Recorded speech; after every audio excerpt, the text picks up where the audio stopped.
Hi guys, welcome to another tutorial video on how to remove payment method on Google Play. I'm Akin from Create, Login and Delete, and let's get started. So first, go ahead and open up your Google Play Store, and once it opens up, tap on your profile at the upper right corner right here, and now tap on Payments and Subscription. Next, tap on Payment Methods, and from here tap on More Payment Settings. It'll open up in a different browser. Once it opens up, all you need to do is tap on three horizontal lines at the upper right corner. And from here, tap on Payment Methods. Right now, I don't have any payment methods connected to Google Play, but don't worry, it's still the same settings and it still works. So if you have your Visa card, your debit credit card connected, then it will be simply shown right here.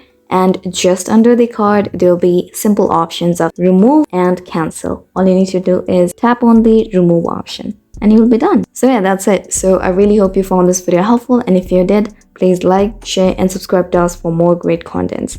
Thanks for watching.